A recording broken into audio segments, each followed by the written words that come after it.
El océano es una de las joyas más bellas de la naturaleza.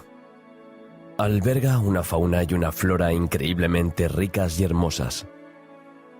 Desde el principio de la historia de la humanidad, el hombre ha estado estrechamente vinculado al mar y se ha sentido fascinado por esta inmensidad azul.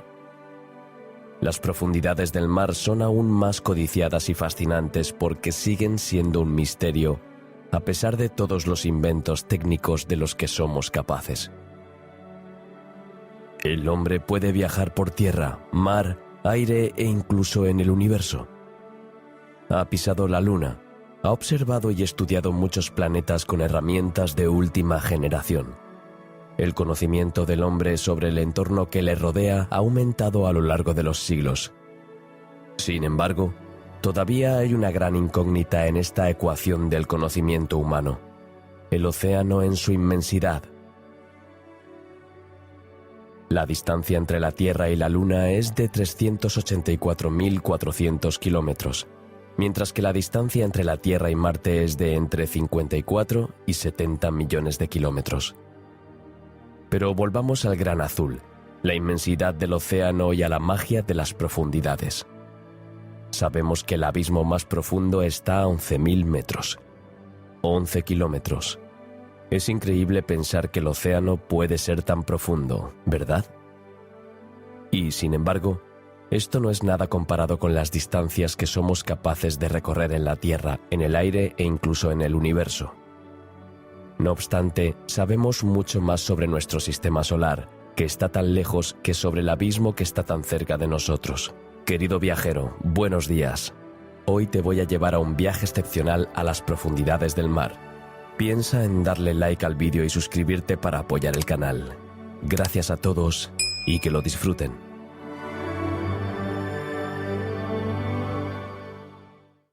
El 71% de la superficie de nuestro planeta está formado por los océanos y los abismos constituyen 3/4 partes de estas zonas marinas. La mayoría de estas zonas siguen sin ser exploradas por el hombre. A pesar de nuestros avances tecnológicos y conocimientos, el océano está lejos de haber revelado todos sus misterios. Para muchos de nosotros, las profundidades marinas son oscuras, frías, peligrosas y aterradoras. Pero, ¿conocemos realmente las profundidades de nuestros océanos? Aunque todavía no conocemos a fondo estas regiones oceánicas, los estudios y exploraciones recientes nos están dando algunas respuestas sobre el abismo. Nos ofrecen claves esenciales para comprender mejor el universo marino y el mundo que nos rodea. Te invito ahora mismo a sumergirte conmigo en las profundidades del océano. Podrás conocer la historia del abismo a través de los siglos, descubrir sus leyendas, pero también su fauna, su flora, su composición o su papel en nuestro ecosistema. ¿Estás listo para ir? Toma una bocanada de aire, cierra los ojos y sumérgete conmigo en la inmensidad azul. Para entender por qué conservamos esa imagen del abismo, tenemos que retroceder unos cuantos siglos. De hecho, nuestra historia ha alimentado nuestro presente. Los pensamientos de ayer se han convertido en las creencias de hoy. Durante siglos, el hombre no pudo visitar el mundo submarino. Los sumergibles y otros equipos de buceo son todavía muy nuevos. Por ello, los estudios científicos y el conocimiento popular se limitaron durante muchos años a la observación parcial del mar y al examen de los cadáveres de animales encontrados en la costa. A menudo estaban hinchados por el agua o dañados por el tiempo, y no se parecían en nada al aspecto del animal cuando estaba vivo.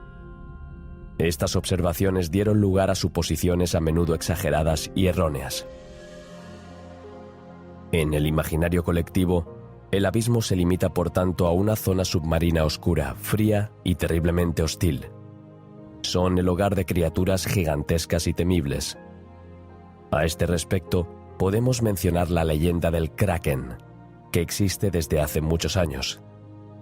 En la Edad Media, lejos de ser percibida como una simple broma, esta fábula de origen escandinavo consiguió desestabilizar a los marineros de todo el mundo. Se atribuyeron muchos ataques a esta criatura con tentáculos gigantes. Decenas de marineros dijeron haber visto una criatura monstruosa, agresiva y gigantesca. El miedo se apoderó de ellos y los testimonios se multiplicaron. Carl Linnaeus, un naturalista del siglo XVIII, Eric Pontoppidan, George Shaw, un botánico del siglo XIX y muchos otros tienen algo en común. El objeto de su estudio era el kraken. Kraken significa pulpo en nórdico antiguo. Durante varios siglos, los marineros pensaron que se enfrentaban al kraken. Atacaría el barco y sería responsable de varios naufragios. A medida que el fenómeno se fue extendiendo, se recurrió a diversos organismos científicos para entender lo que ocurría en el mar. Pensando que estaban bien documentados sobre el tema, los científicos de la época se basaron en los numerosos testimonios de los marineros para estudiar el fenómeno. Cuerpos hinchados por el agua, restos de animales de aspecto enigmático, testimonios exagerados por el miedo y el desconocimiento. Es todo lo que se necesita para dar vida a una leyenda. Los científicos evocan estos hechos en numerosos relatos y libros. Su palabra ilustrada debe ser la verdad para el público. Al menos eso es lo que la gente pensaba en ese momento. Así es como la historia pasó del mito a la realidad. Hay muchas tradiciones orales como esta.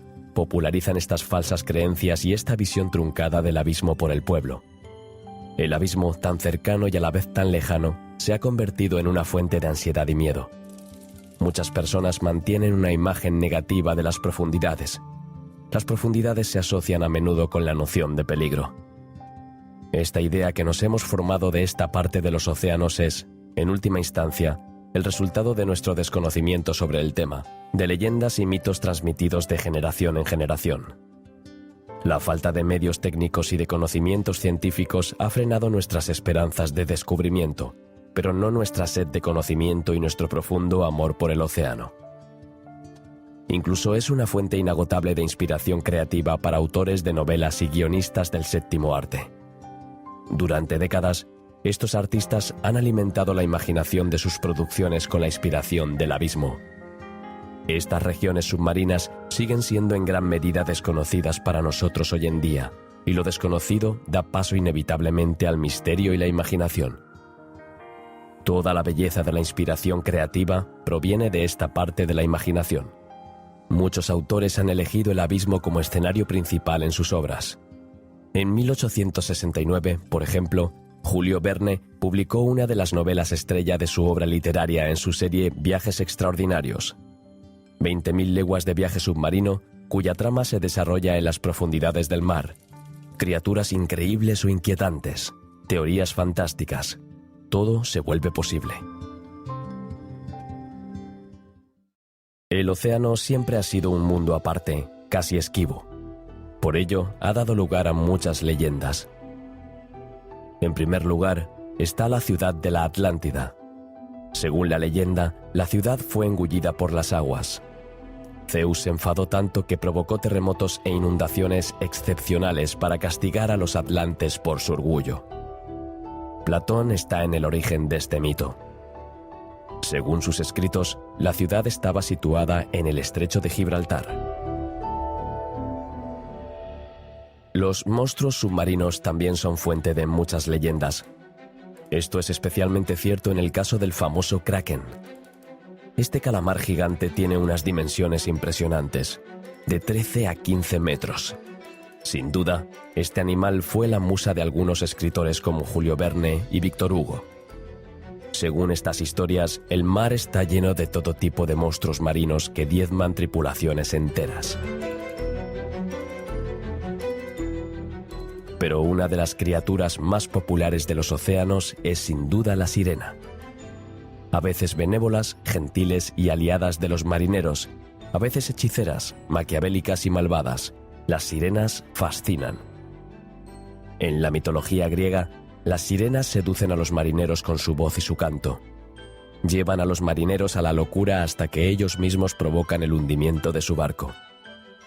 Muchos marineros están convencidos de haber visto a estas mujeres durante sus expediciones en el mar. Y para que conste, Cristóbal Colón era uno de ellos. ¿Conoce el famoso proverbio inglés, un barco que no ha probado el vino probará la sangre? Para dar suerte a los marineros, pero sobre todo para asegurar que el barco está bajo la protección de los dioses, se bautiza el barco con una botella de champán. Esta tradición proviene en parte de la antigua Grecia. En aquella época se sacrificaba a una persona para la ocasión y su sangre se derramaba en la proa del barco. Un poco cruel, debemos admitir. Las generaciones posteriores han conservado la tradición, aunque modificando algunos parámetros, afortunadamente. Ya no hay un sacrificio humano, sino una simple botella de vino en la historia.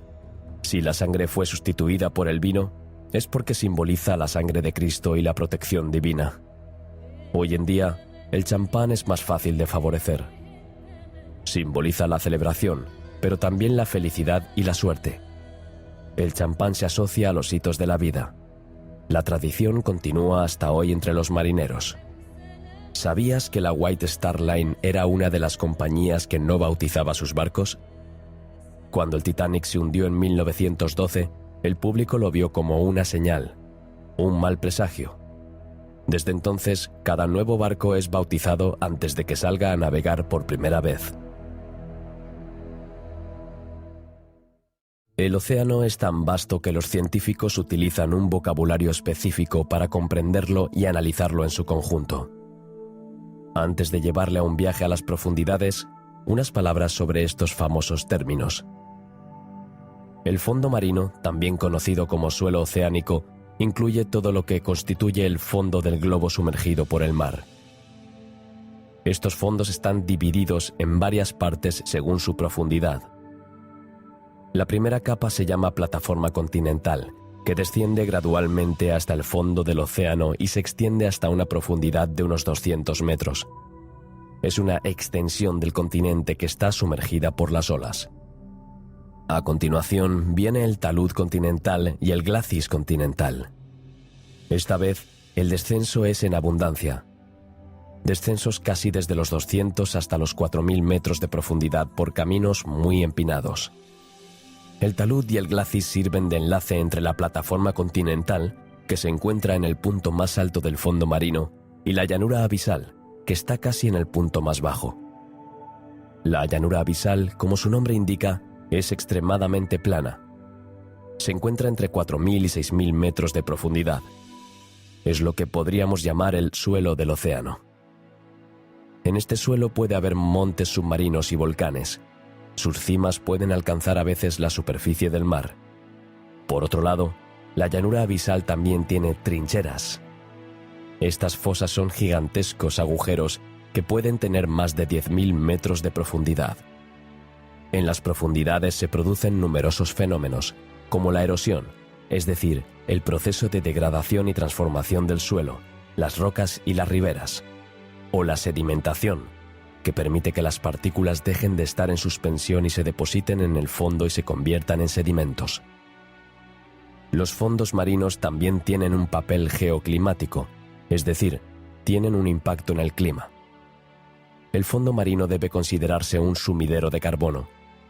Estos sumideros son como grandes depósitos. Pueden almacenar CO2 en cantidades muy grandes a largo plazo. Aparte de los científicos, nunca vamos a las profundidades marinas y sin embargo son esenciales para nuestra vida en la Tierra. Somos totalmente dependientes de ella. El agua del mar es un 96% de agua y estaríamos tentados de decir un 4% de sal. Pero muchas otras sustancias, por supuesto en menor medida, también están presentes. Aunque son muy pequeños en comparación con los demás componentes, siguen desempeñando un papel esencial. Cloro, sodio, magnesio, sulfato, calcio, potasio, bicarbonato, bromo, ácido bórico, carbonato y flúor. En total, hay unos 79 elementos más que componen el mar. Es la sutil mezcla entre todas estas moléculas la que permite que se produzca una reacción físico-química.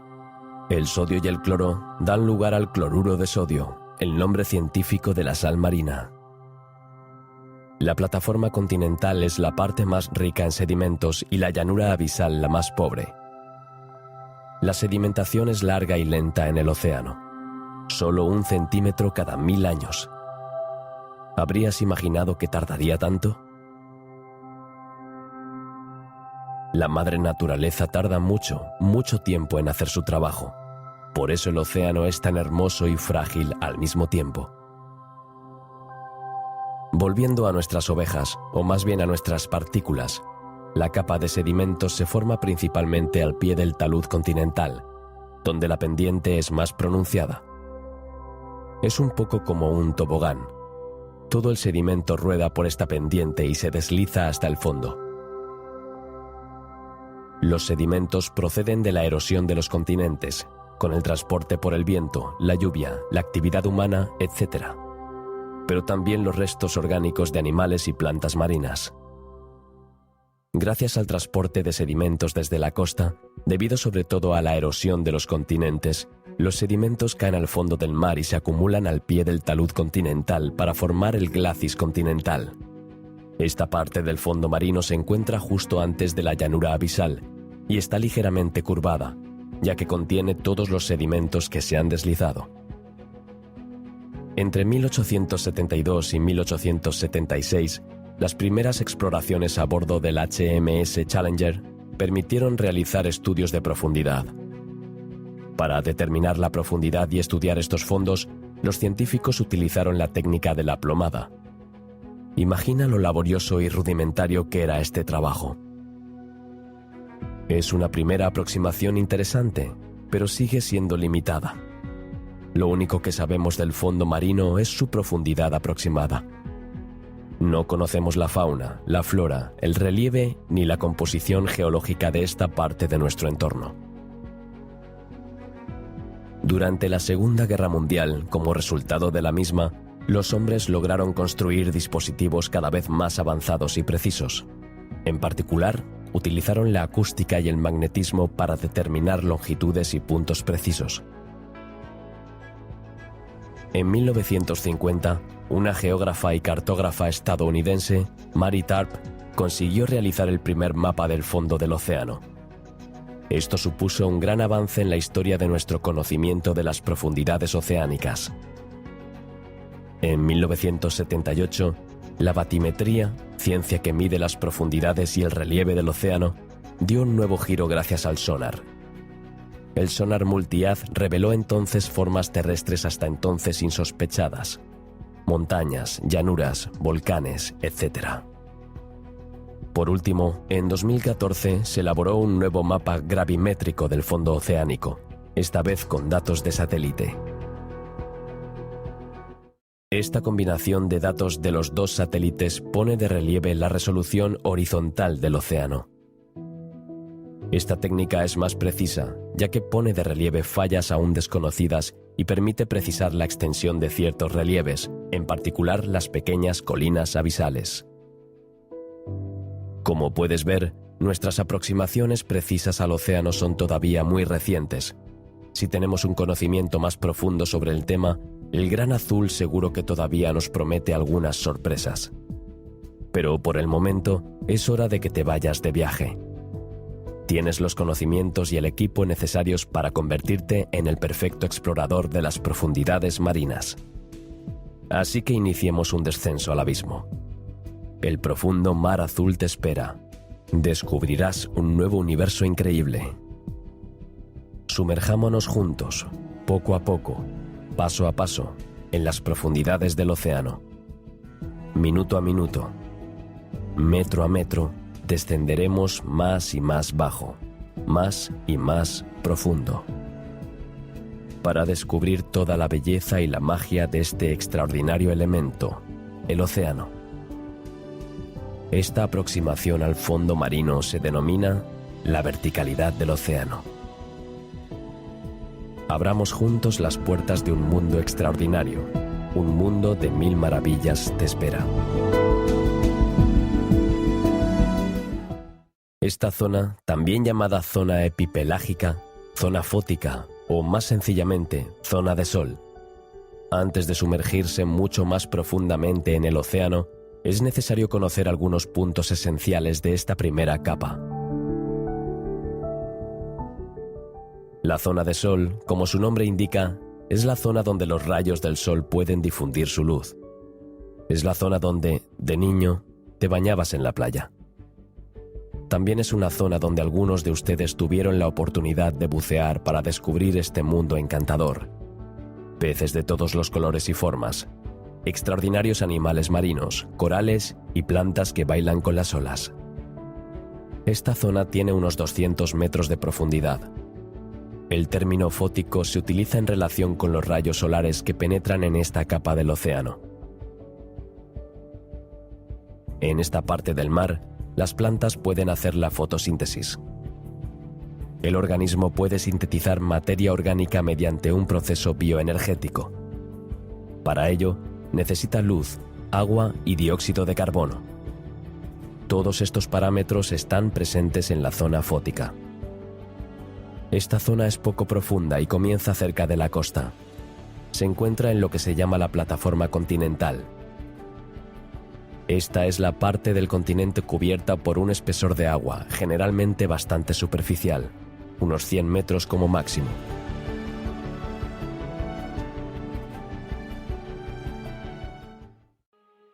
Esta zona, que asombra a grandes y pequeños por su belleza, es un elemento clave para entender el resto del océano y, por tanto, para poder adentrarse cada vez más en el abismo. La zona epipelágica, que significa superficie del mar en griego, es la superficie líquida y soleada del océano donde las temperaturas varían más. Pueden alcanzar temperaturas extremas de -2 grados, especialmente en los polos. Ya te veo frunciendo el ceño con incomprensión. El agua se congela a 0 grados y menos, así que, ¿cómo es posible que esta superficie no sea de hielo y permanezca en estado líquido?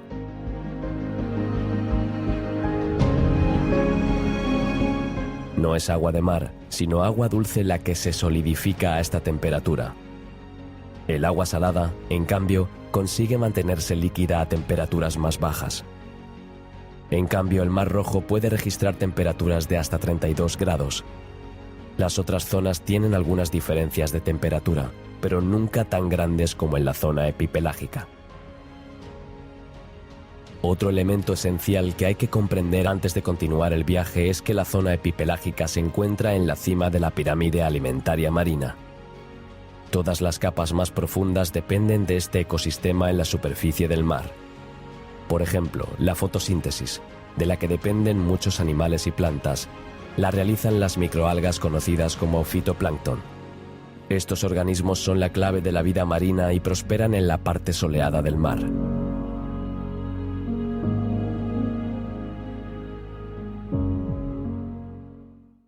Según nuestros conocimientos actuales, el 90% de la vida marina se encuentra en la zona fótica.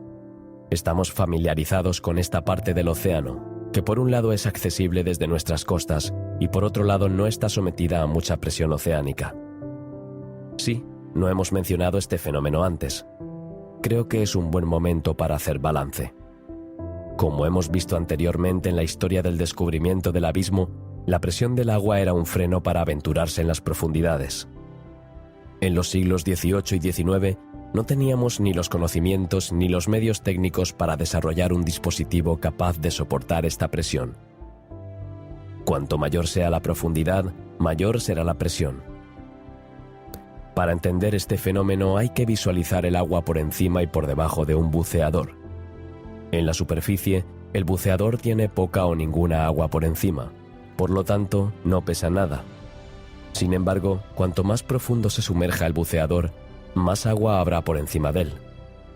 Si consideramos un objeto, como un submarino, por ejemplo, también debemos saber que la presión actúa por igual en todas las direcciones. Es decir, que la presión debida al peso del agua se siente en la parte superior, en la inferior y en los laterales de un objeto. ¿Por qué? Porque el agua de arriba ejerce presión, pero también lo hace el agua de abajo. Por eso se tardó tanto en desarrollar un dispositivo que pudiera soportar la presión del agua. Se necesita un material muy fuerte, robusto y sólido para construir un sumergible. Ahora hablemos de la medición. Para estimar la presión, la medimos en atmósferas. Existen otros sistemas de medición, pero este es el más utilizado por los científicos marinos. ATM significa atmósfera. Una atmósfera es la presión atmosférica media a nivel del mar. Entonces, cada 10 metros, la presión aumenta en una atmósfera, es decir, un ATM por cada 10 metros. Para poner un ejemplo concreto, cuando se bucea a 50 metros, es decir, 5 por 10 metros, se experimenta una presión de 6 ATM. Creo que veo tus cejas fruncidas de nuevo. Si se cuenta un ATM por cada 10 metros, 50 metros deberían ser 5. No te preocupes, sigues siendo bueno en matemáticas. Tu cerebro no te está jugando una mala pasada. Pero has olvidado un pequeño detalle. La presión del aire en la superficie del océano también es de una atmósfera. Así, a 50 metros, hay 5 ATM de agua y 1 de aire, lo que hace 6 en total. La presión también se expresa en bares. Un ATM es lo mismo que un bar de presión. Espero que hayas disfrutado de nuestro agradable crucero por la zona fótica, pero ahora es el momento de pasar al siguiente paso. Para ello, tendremos que alejarnos un poco de la costa. Esta zona se encuentra en la parte superior del talud continental, justo debajo de la plataforma continental.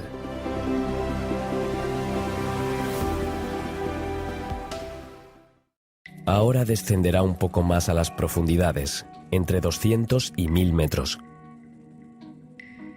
Vamos a hacer una breve parada en la zona mesopelágica llamada zona afótica. Recuerda que hace unos momentos te hablé de la zona afótica, cuyo nombre proviene de la luz del sol y de la fotosíntesis. Como te puedes imaginar, la zona afótica deja de recibir los rayos del sol y por tanto su calor y su luz. Es más oscuro y más frío. ¿Puedes sentirlo? En esta zona la presión también es mayor. Dependiendo de dónde nos encontremos, la presión oscila entre 20 y 100 ATM. ¿Cómo lo llevas? Entonces vamos a explorar. Esta parte del océano es desconocida para el público en general, pero no para los científicos. Disponemos de algunos datos al respecto y se han realizado varios estudios y expediciones marítimas para conocer mejor este entorno particular.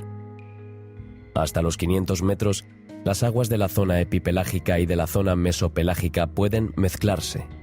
Por ello, las diferencias de temperatura pueden seguir sintiéndose. Entre 500 y 800 metros, la temperatura empieza a bajar. Dependiendo de la región, puede variar entre 6 y 20 grados. Después, las temperaturas siguen bajando, a veces drásticamente, hasta llegar a unos 2 grados Celsius.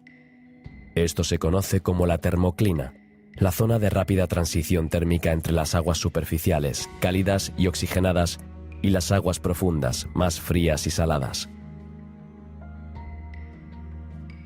Más allá de esta línea imaginaria, la termoclina, la temperatura ya no varía. Se estanca y se equilibra en toda la superficie de nuestro planeta. Hay algunas excepciones, zonas muy profundas que todavía están muy calientes, pero eso lo veremos más adelante en nuestro viaje. Volvamos por el momento a la zona mesopelágica. Como puedes imaginar, en estas aguas más frías y profundas, la supervivencia es más difícil.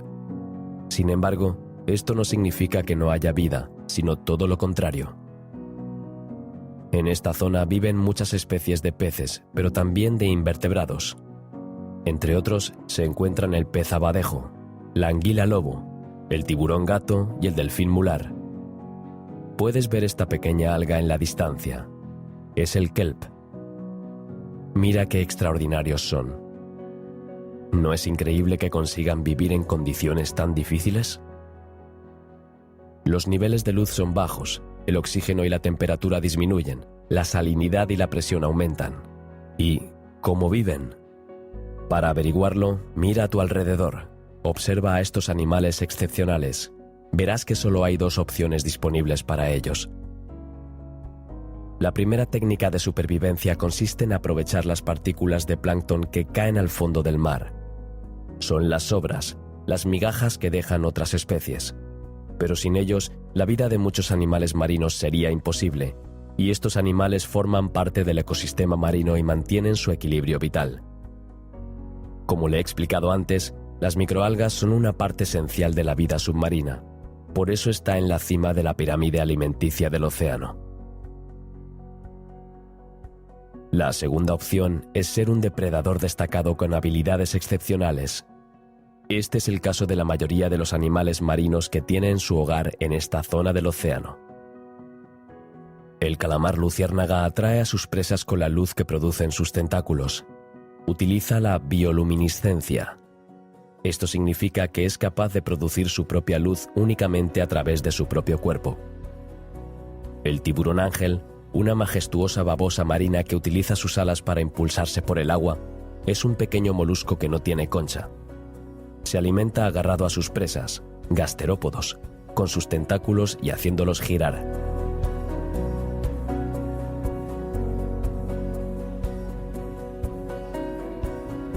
El pingüino emperador puede nadar hasta una profundidad de 530 metros para alimentarse. Puede nadar hasta medio kilómetro en el agua para alimentarse y volver a la superficie.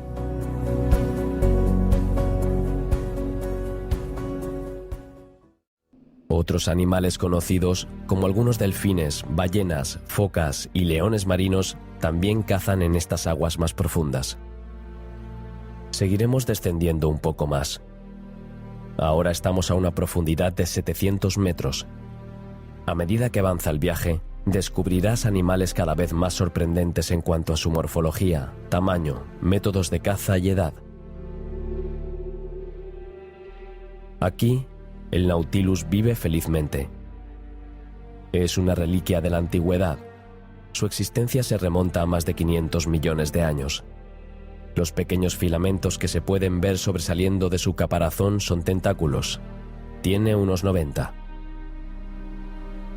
Un poco más allá, este cangrejo gigante que se ve en el suelo gracias a su color es el cangrejo araña japonés. La envergadura de sus patas es de 3,8 metros. Este es un récord hasta la fecha. Ninguna otra especie de cangrejo es más grande que este. Otro fenómeno impresionante es el pez luna. Puede pesar hasta 2.300 kilos. Es uno de los peces óseos más pesados del mundo. ¿Cómo puede un pez que pesa entre 1 y 2 toneladas en la mayoría de los casos moverse con tanta facilidad en el agua? Un poco más abajo, aquí está el pulpo gigante del Pacífico. Le gustan los hábitats rocosos y los arrecifes. Con sus 4 pares de brazos, cada uno de unos 3 metros de largo, es un formidable cazador de aguas profundas y un experto en camuflaje. Mira cómo llega este Marrus ortocana, el cuento de hadas y la fantasía que invade el océano. No es un animal, sino una colonia de zoides, animales elementales que viven en colonias con sus congéneres. La colonia se forma a partir de un único huevo fecundado. Entonces el primer zoide brota para formar los demás miembros de la colonia. Todos son genéticamente idénticos. El primer zoide, llamado protozoo, se adelgaza y se alarga para formar el tallo central de la colonia.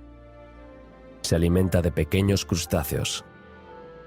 Para alimentarse, sus tentáculos pueden extenderse hasta 50 metros.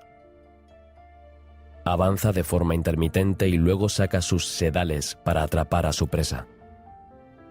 ¿No es fascinante que un animal tan básico pueda sobrevivir tan fácilmente en condiciones hostiles?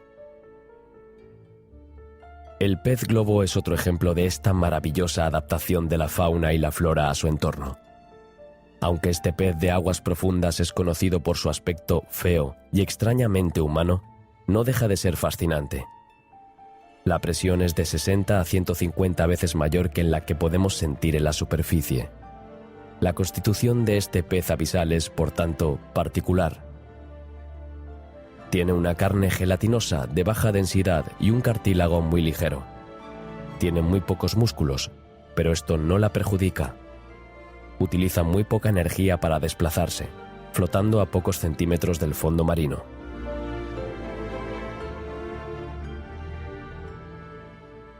Aunque la vegetación es casi imposible a esas profundidades, Ya que solo el 1% de la luz solar llega a la zona mesopelágica, la fauna es rica y variada. En ciertas regiones se beneficia de los corales que le proporcionan un entorno ideal para vivir. La más conocida es sin duda la Gran Barrera de Coral, en la costa australiana. Se extiende a lo largo de más de 2.500 kilómetros y, según los astronautas, puede verse incluso desde el espacio. Los corales albergan cerca de 1.600 especies de peces y mariscos. Proporcionan refugio a especies frágiles, pero también alimento a otras. Sus vidas están directamente ligadas a los corales. Sin ellos, sus vidas están amenazadas.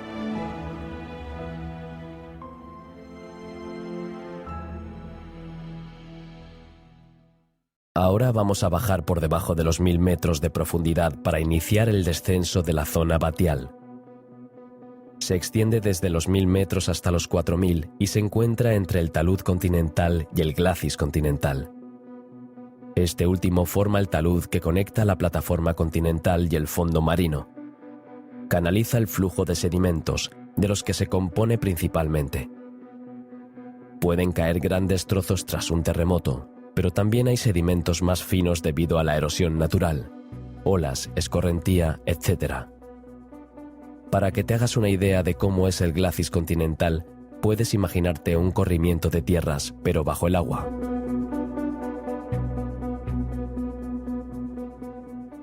Aquí solo hay 4 grados centígrados y muchas especies están ciegas. Pero, ¿de qué les sirve la vista? Aquí no brilla ninguna luz, por mínima que sea. ¿Puedes sentir lo opresiva que es la oscuridad?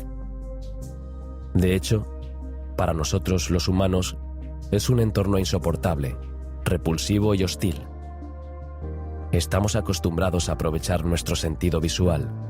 Es uno de nuestros principales puntos de referencia para aprehender nuestro entorno. Pero olvida tus sentidos humanos para entender mejor a los animales de las profundidades marinas.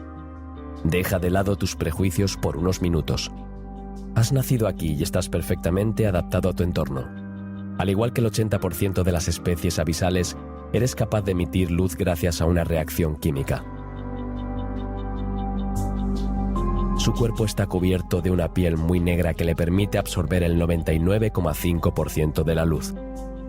Esto te hace completamente invisible para tu presa. Su ventaja para sobrevivir en este entorno hostil es su bioluminiscencia. Cuando emite luz, atrae a su presa y disfruta de su desayuno.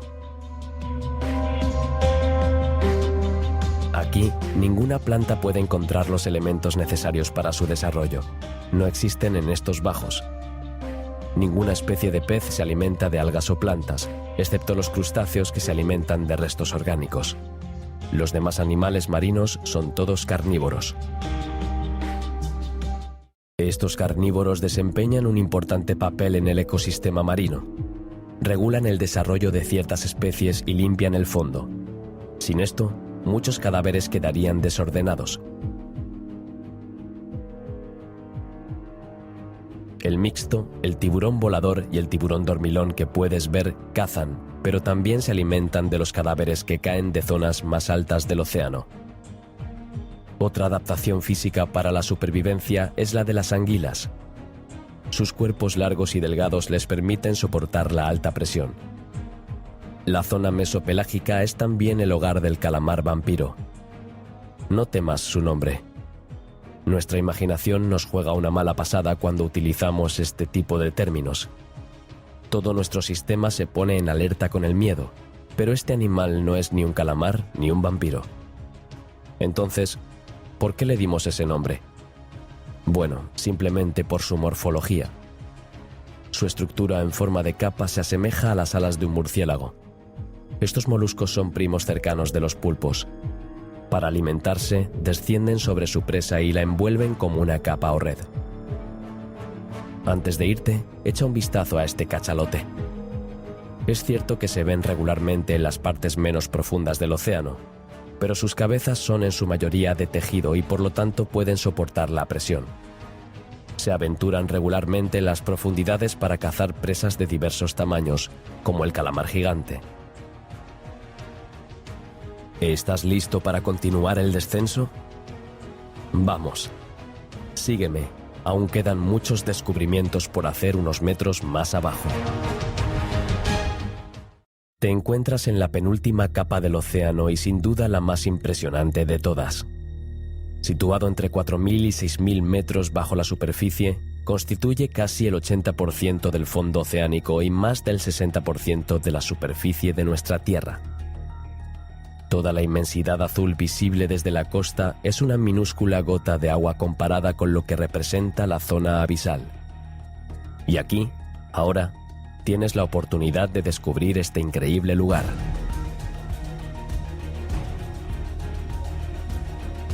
Se encuentra en las llanuras abisales, también conocidas como fondos marinos. Este relieve cubre casi el 60% de la Tierra. Se llama llanura porque es muy plana, probablemente la más plana del planeta. El fondo marino comienza con una pendiente que se extiende desde la plataforma continental hasta el glacis y luego se aplana. En algunos lugares puede aparecer una fosa profunda. Son las fosas oceánicas. La corteza oceánica de las llanuras abisales es muy delgada, por lo que es más maleable y es aquí donde se encuentran las placas tectónicas. Aquí es donde las placas tectónicas se encuentran y dan lugar a montañas, volcanes o chimeneas. Más adelante descubriremos juntos su secreto. Por ahora, disfrutemos de nuestro viaje un poco más en la inmensidad del océano. Cuando uno se adentra tanto en el agua, probablemente imagina que la fauna y la flora son cada vez más escasas, ¿no? Pues bien, piénsalo de nuevo. Nuestro viaje promete 1001 sorpresas. La biodiversidad de la zona abisal es extremadamente rica. A decir verdad, los científicos dicen que es tan rica como la selva tropical. Con presiones que oscilan entre los 600 bares y los más de 1000 bares, los organismos que viven en esta parte del océano tienen una estructura y un aspecto muy diferentes a los que estamos acostumbrados. A pocos centímetros de ti, si te tomas el tiempo de mirar al suelo, probablemente verás un gusano tubícola gigante. Esta especie de gusano también se llama Riftia. Vive cerca de los fumadores negros. Tendremos la oportunidad de descubrir este particular fenómeno más adelante en nuestro viaje. Por el momento, centra tu atención en esta especie de gusano, que puede medir hasta 2 metros. Este organismo marino es extraordinario. No tiene boca, ni intestino, ni siquiera ano, y sin embargo se las arregla para alimentarse. Tiene branquias rojas retráctiles protegidas por un tubo blanquecino. Vive en simbiosis. Vivir en simbiosis significa que dos especies dependen la una de la otra. Su supervivencia está directamente ligada a la especie simbiótica. Este es el caso del pez payaso y la anémona de mar.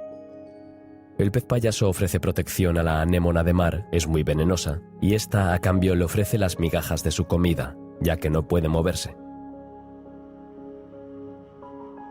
La riftia es capaz de recoger compuestos inorgánicos y pasárselos a las bacterias, y éstas los utilizan para crecer y convertirlos en materia orgánica de la que el gusano puede alimentarse. Es increíble lo bien que funciona la naturaleza, ¿verdad? Esta armonía entre los seres es tan increíble y hermosa de observar.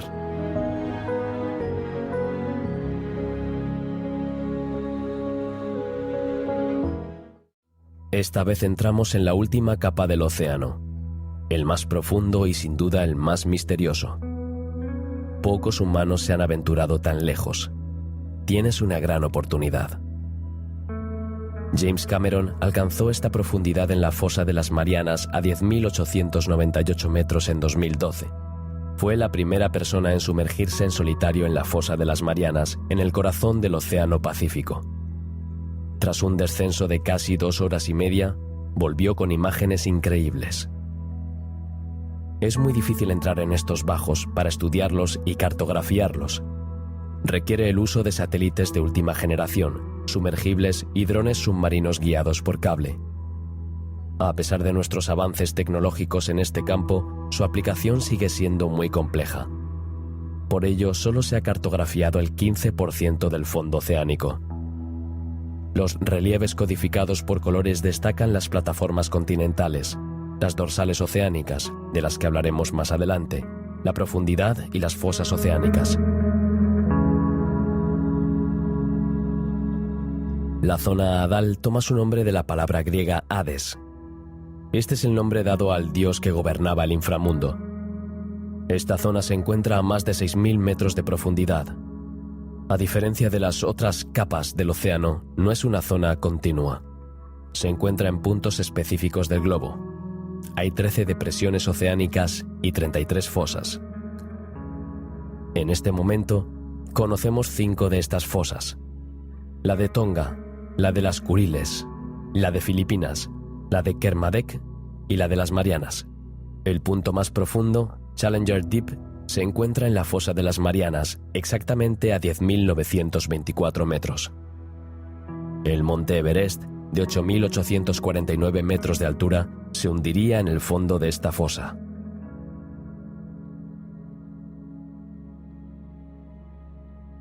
A esta profundidad, la presión es de 1.100 atmósferas. Es como si 50 aviones pesasen sobre ti. Los animales que viven en estas regiones son muy diferentes de lo que podemos imaginar. Aunque su físico no es muy ventajoso, tienen el mérito de haberse adaptado a condiciones extremadamente difíciles. Muchos de ellos dependen de la quimiosintesis para su supervivencia. En estos fondos marinos, los manantiales hidrotermales, fuentes de agua caliente debidas a grietas cerca del magma, permiten la proliferación de bacterias. Estas bacterias transforman los compuestos químicos en azúcares de los que se pueden alimentar otras especies marinas. Millones de animales dependen por completo del trabajo de estas bacterias. Son los únicos que pueden producir materia orgánica. Nuestros conocimientos son aún muy limitados, pero ya contamos con más de 600 especies que viven cerca de estas fuentes. Cuanto más se alejan estos manantiales, más desiertas se vuelven las regiones. Los géiseres oceánicos son las únicas fuentes de nutrición para muchos animales. El orden está perfectamente establecido alrededor de los respiraderos hidrotermales. En el punto más cercano a los respiraderos, la temperatura oscila entre 40 y 100 grados Celsius. Como se puede imaginar, no todas las especies pueden sobrevivir con tanto calor. Sin embargo, algunos gusanos están perfectamente equipados para ello. Este es el caso del gusano de Pompeya. El hombre lo llamó así por las cenizas que caen sobre él todo el tiempo. Este gusano es bastante diferente del gusano tubular que encontramos en la zona abisal. Este tiene un sistema digestivo, una boca, un ano e incluso un sistema nervioso y un cerebro. Un poco más allá, donde la temperatura del agua fluctúa entre unos 10 y 35 grados Celsius, encontramos de nuevo gusanos que viven en colonias como el gusano de tubo. En esta zona, muchos animales marinos utilizan la simbiosis para sobrevivir. Las bacterias utilizan los sulfuros de agua para producir energía y azúcar. Crean microorganismos que permiten sobrevivir a otras especies de moluscos, cangrejos, mejillones o camarones. También hay otros peces, como el licaón hidrotermal, que se alimenta de estas especies marinas. Es uno de los pocos peces que pueden adaptarse a estas condiciones de vida. Su cuerpo es blanco y sin escamas. Siempre nada cerca del fondo, lentamente. Otras especies han logrado encontrar técnicas para alimentarse, pero también para ahorrar un máximo de energía. La vida a esta profundidad requiere una adaptación extrema. Algunas gambas, por ejemplo, son ciegas y no utilizan su aparato digestivo. Fijan toda su energía en la cabeza para no extraer demasiado de sus recursos vitales. Consumen las bacterias de su propio cuerpo. El cangrejo yeti, en cambio, utiliza la seda de sus pinzas para recoger las bacterias de las que se alimenta. Por lo tanto, el simbionte está fuera de su huésped. Antes de volver a la superficie, te sugiero que descubras el relieve del océano. Has visto la riqueza de la fauna y la flora, las técnicas de supervivencia y la adaptación física de algunas de ellas, pero aún no hemos desvelado el misterio de su geografía. La llanura continental es plana y contiene toda la capa del océano menos la última, pero también está atravesada por montañas rocosas. Mira a tu alrededor. Es una verdadera cordillera enterrada bajo el mar. Estas cordilleras oceánicas se denominan dorsales oceánicas. Se forman cuando las placas tectónicas se deslizan por debajo o por encima de otras. Este fenómeno de deslizamiento de las placas también da lugar a los volcanes marinos. A veces estos volcanes son tan grandes que rompen la superficie del océano y forman una isla. Este es el caso de las islas hawaianas en el Océano Pacífico. Las dorsales oceánicas se extienden a lo largo de casi 60.000 kilómetros. Se trata de la cordillera más larga de la Tierra. También hay muchos más volcanes submarinos que terrestres. Hay decenas de miles de volcanes bajo el mar. La base de las cordilleras puede extenderse a lo largo de 1.500 kilómetros y sus picos pueden alcanzar los 2.000 o 3.000 metros por debajo del nivel del mar. La estructura de las cordilleras es muy particular. No es continuo como podríamos imaginar. Cada 10 a 100 kilómetros hay una falla, llamada falla transparente. Es un poco como si hubieras cortado la montaña en un punto específico. Lo interesante de estudiar estas fallas es que revelan una sección transversal de la corteza terrestre. Así, podemos saber más sobre la composición de la Tierra, pero también sobre la historia de nuestro planeta.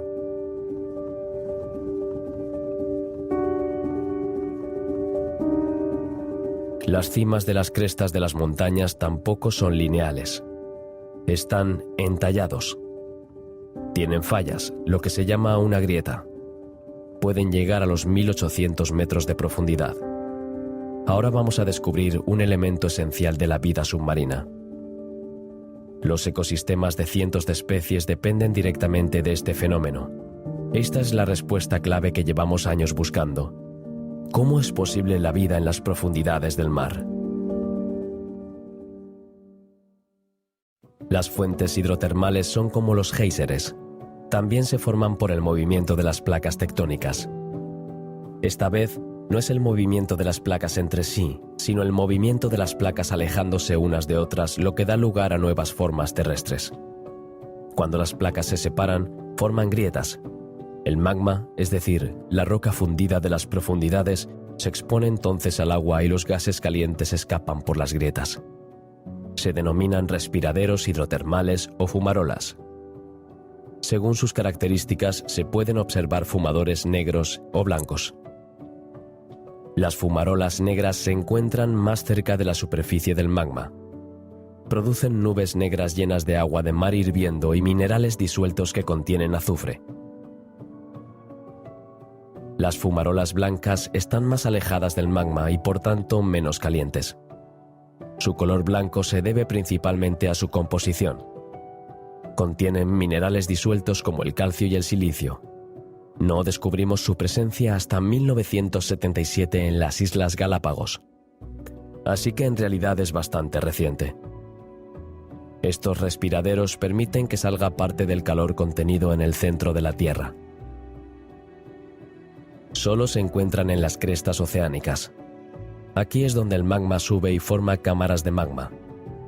Cuando la cámara de magma se enfría, el magma se encoge. A continuación, provoca fallas en la corteza oceánica. El agua del mar, que está muy fría ya que nos encontramos en una zona donde el agua está a unos 2 grados, se encuentra con el magma caliente, que se eleva a casi 1.200 grados Celsius. El contacto entre estas dos temperaturas extremas provoca una enorme presión, y el agua caliente sube hacia el fondo del océano, arrastrando las rocas a su paso. Así, el líquido que sale de la chimenea, muy ácido, está compuesto por minerales y gases, pero carece por completo de oxígeno. Sin embargo, contiene iones metálicos, fosfato, magnesio, nitrato y sulfato. Esta composición particular proporciona hierro al océano. Cuando el hierro sube a la superficie, favorece el desarrollo del fitoplancton. Las profundidades del océano dependen de la superficie, pero la superficie, la zona fótica, también depende del fondo del océano. Toda la vida marina es una historia de simbiosis y armonía.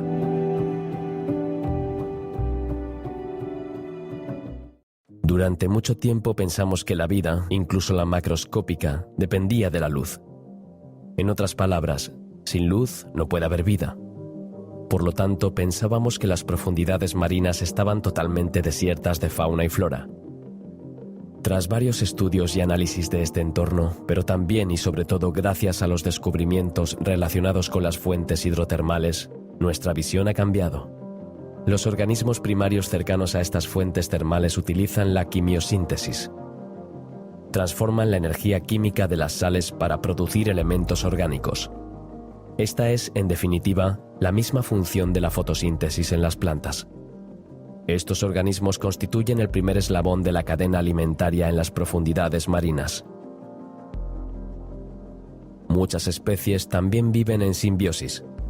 Lo hemos visto en el caso del pez payaso o la anémona, o de la bacteria y el gusano del tubérculo.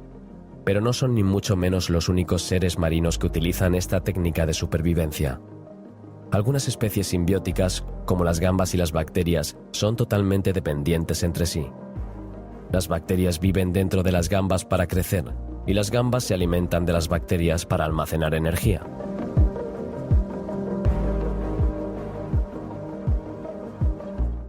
La fosa de las Marianas es, por lo que sabemos, la parte más profunda de la corteza terrestre. Se encuentra en el Pacífico, precisamente donde la placa tectónica del Pacífico pasa por debajo de la placa filipina. Se descubrió en 1875 durante una expedición oceánica a bordo del HMS Challenger de la Royal Navy. Si hoy tenemos instrumentos de medición precisos y fáciles, entonces no era lo mismo.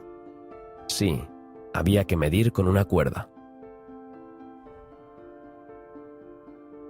Pero a pesar de nuestros medios técnicos actuales, las mediciones siguen siendo difíciles. El pozo ha sido medido muchas veces y los resultados varían entre 10.900 metros y 11.034. En enero de 1960, Jacques Piccard y Don Walsh se embarcaron en el Trieste para iniciar un largo descenso al abismo. Lograron alcanzar una profundidad de 10.916 metros. Antes de su expedición, no sabíamos realmente qué esperar, pero estábamos seguros de una cosa: no había vida. Sin luz y en esas condiciones era imposible que la fauna y la flora se desarrollaran. Sin embargo, observan una gamba y un pez plano. Imagina su sorpresa. Gracias a estos descubrimientos, llegamos a comprender el importante papel de las fuentes hidrotermales y la quimiosíntesis. Desde entonces, otros han intentado la aventura, pero son pocos. En 2012, fue el director James Cameron quien descendió a 10.898 metros. Recientemente, en 2019, Víctor Vescovo también tuvo la oportunidad de ver este paisaje con sus propios ojos, un mundo alejado de lo que conocemos. A menudo oímos hablar del pulmón verde de la Tierra, el bosque, pero a menudo olvidamos lo importante que es el océano para nuestra supervivencia en la Tierra.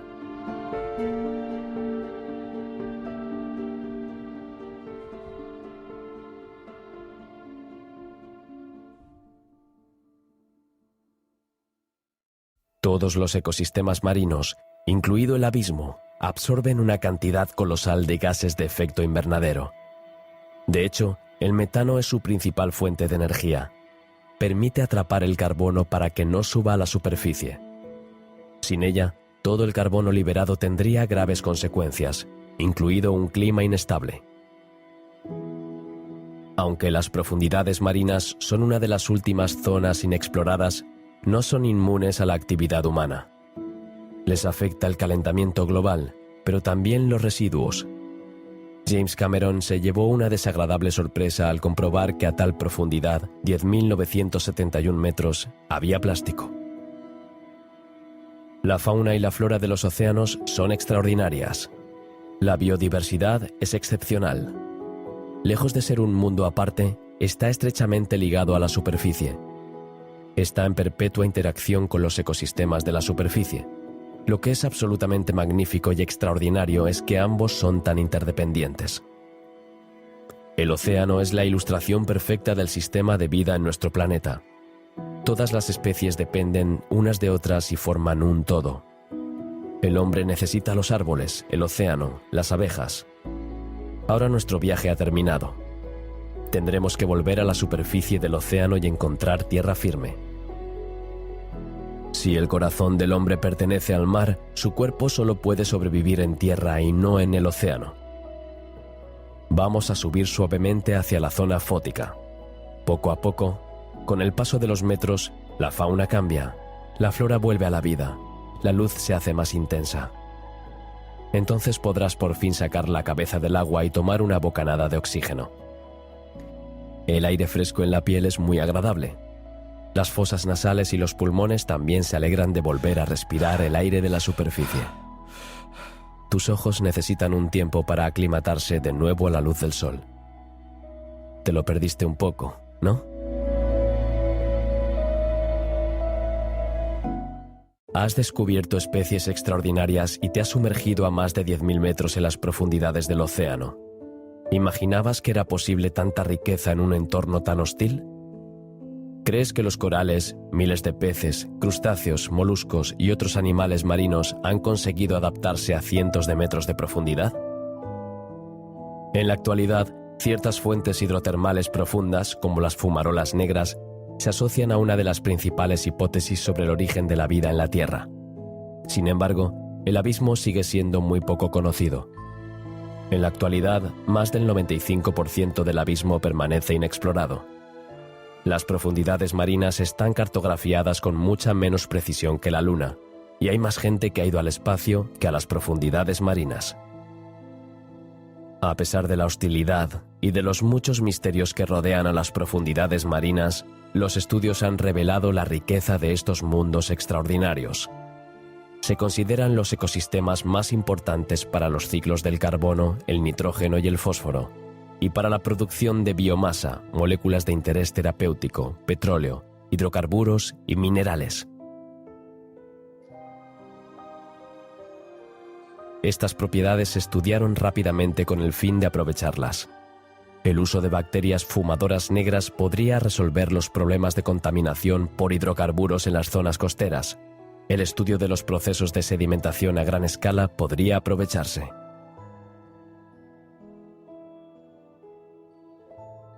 La importancia de proteger las profundidades marinas ya no se cuestiona, pues estos ecosistemas marinos desempeñan un papel clave en la regulación del clima del planeta. Ya sea por las corrientes de nutrientes del fondo o por la regeneración de los mismos, la vida submarina está hecha de simbiosis y armonía. Es una joya de la naturaleza de valor incalculable. Nuestro viaje llega a su fin, pero las hermosas imágenes que hemos compartido seguirán siendo un recuerdo extraordinario. El océano, en su inmensidad, es sin duda una de las más bellas maravillas de la naturaleza.